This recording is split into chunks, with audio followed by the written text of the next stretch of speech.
Doctor Zakir নায়েককে ভালোবাসেন? দেখেন, ওনার বক্তব্যে 5% ডিস্টারবেন্স থাকতে পারে, কিন্তু আপনার কাছে যদি মনে হয় ডাক্তার জাকির নায়েকের বক্তব্যগুলো বাংলাদেশের মানুষের জন্য, যারা আমরা ইসলাম ধর্মের অনুসারী আছি তাদের জন্য কল্যাণ করছিল, আমরা ধর্ম সম্পর্কে জানতে পারছি, জ্ঞানের সাম্রাজ্য চোখের সামনে তুলে ধরেছিলেন, তাহলে ডাক্তার জাকির নায়েকের পক্ষে আজকের এই ভিডিওতে আমরা অবস্থান নেওয়ার জন্য ভিডিওটা সর্বোচ্চ শেয়ার করবেন। কারণ ডাক্তার জাকির নায়েককে আসতে দিবে না বাংলাদেশের এই বর্তমান সরকার। কেন? শেখ হাসিনার সময় ডাক্তার জাকির নায়েক বাংলাদেশে নিষিদ্ধ ছিল। এখন এই সরকারের সময়, যেই সরকারে আমরা দেখি হুজুরদের মিলন মেলা, চারদিকে খালি নারায়ে তাকবীর, আল্লাহু আকবার, কিন্তু ডাক্তার জাকির নায়েকের বেলায় কেন ভিন্ন রকমের সিদ্ধান্ত? যদিও একটা ব্যাখ্যা দিয়েছে আমাদের স্বরাষ্ট্র মন্ত্রণালয়, কিন্তু আমার কাছে মনে হয়েছে এই সিদ্ধান্তটা ভারতের হস্তক্ষেপ হচ্ছে। কেন? ভারতের পররাষ্ট্র মন্ত্রণালয় গেল কয়েকদিন আগে তারা বলছিল যে ডাক্তার জাকির নায়েক আসলে তাকে গ্রেপ্তার করতে হবে, তাকে দিল্লির হাতে যেন তুলে দেওয়া হয়। তো সরকার সম্ভবত সেই জন্যই যে আসলে কিন্তু গ্রেপ্তার করতে হবে, সো গ্রেপ্তারও করতে চায় না, আসতেও দিতে চায় না। গেল কয়েকদিন আগে আমাদের ধর্ম উপদেষ্টা তিনি বলছিলেন যে ডাক্তার জাকির নায়েকের আসার ব্যাপারে ধর্ম মন্ত্রণালয়ের কোনো রকম কানেক্টিভিটি নেই। তো কানেক্টিভিটি কার? এটা হচ্ছে স্বরাষ্ট্র এবং পররাষ্ট্রের।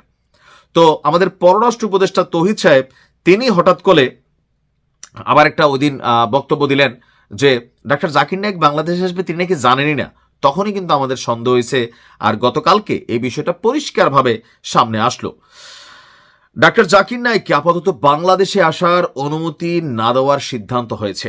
গতকালকে মঙ্গলবারে সচিবালয়ের স্বরাষ্ট্র মন্ত্রণালয়ের সভাকক্ষে আইন শৃঙ্খলা সংক্রান্ত কোর কমিটির একটা বৈঠক ছিল, সেই বৈঠকে এই সিদ্ধান্ত নেওয়া হয়। স্বরাষ্ট্র মন্ত্রণালয়ের সূত্রে জানা গেছে একটি প্রতিষ্ঠান জাকির নায়েককে 28 এবং 29 নভেম্বর 2 দিনের জন্য ঢাকায় আনতে চায়। ঢাকার বাইরেও তাকে নিয়ে যাওয়ার পরিকল্পনা রয়েছে। তবে জাকির নায়েকের ঢাকায় আসা নিয়ে কয়েকদিন ধরে আলোচনা চলছে।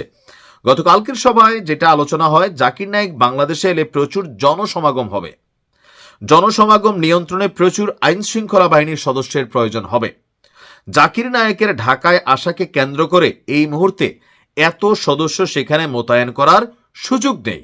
সবাই এখন নির্বাচনমুখী।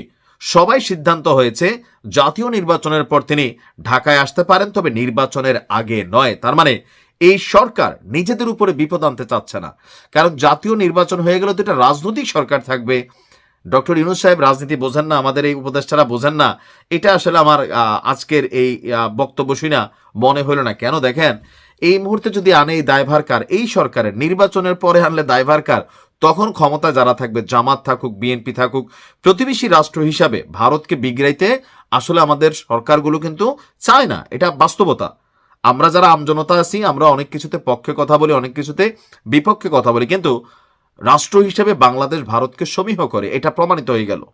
কারণ এই সরকারের যেটা কৌশল, হ্যাঁ আনতে দেবো, এখন দেবো না, কত লক্ষ লোক হবে, একটা বিশাল সমাগম হবে, সেটাও আমরা জানি। তো বা আজহারি, মিজানুর রহমান আজহারি যখন লাস্ট বাংলাদেশে আসছিল, তিনি কি মাহফিল করেন নাই? সেখানে তো লক্ষ লক্ষ মানুষের সমাগম হয়েছে, ওই মোবাইল টোবাইল কিছু চুরি হয়েছে, তো এটার কি নিরাপত্তা দেওয়া হয় নাই? ডাক্তার জাকির নায়েক আসলে আমি জানি না যে কোন কোন ধর্মীয় দলগুলো ওনাকে পছন্দ করেন, অপছন্দ করেন। এখন যদি বিষয় হয় জামাত ওনাকে পছন্দ করে না, যদি বিষয় হয় চরমোনাই পছন্দ করে না, যদি বিষয়ে হেফাজত পছন্দ করে না, তাহলে বুঝতে হবে তাদের একটা প্রভাব সরকারের উপর তলে তলে চাপানো হয়েছে। সরকার যে সিদ্ধান্তটা দিছে এটা যৌক্তিক, যে হ্যাঁ এখন এত লোক আসলে আইন শৃঙ্খলা বাহিনীটা মেনটেন করতে পারবে না। তবে আজহারি হুজুর যখন মাহফিল করে, তখন জামাত তাদের নিজস্ব সিকিউরিটি সিস্টেম অ্যাক্টিভ করে। মাওলানা মামুনুল হক তিনি যখন কোনো প্রোগ্রাম করেন, তাদের নিজস্ব সিকিউরিটি সিস্টেম অ্যাক্টিভ হয়। চরমোনায় যখন সমাবেশ করেন, তাদের নিজস্ব সিকিউরিটি সিস্টেম আছে, আর রাষ্ট্রীয় বাহিনী সেখানে একটু সহযোগিতা করে। তো জাকির নায়েকের আসার ব্যাপারে যদি আমাদের এই প্রধান 3টে ইসলামিক দলের কোনো রকম আপত্তি না থাকে, তাহলে আমি মনে করি 3 দল চাইলে 100% জাকির নায়েক আসতে পারে, এবং কি আইন শৃঙ্খলা বাহিনীর এতটা পেরেশানি হবে না, লোক সমাগমটাকে ঠেকানো যাবে, বা এটাকে ম্যানেজ করা যাবে।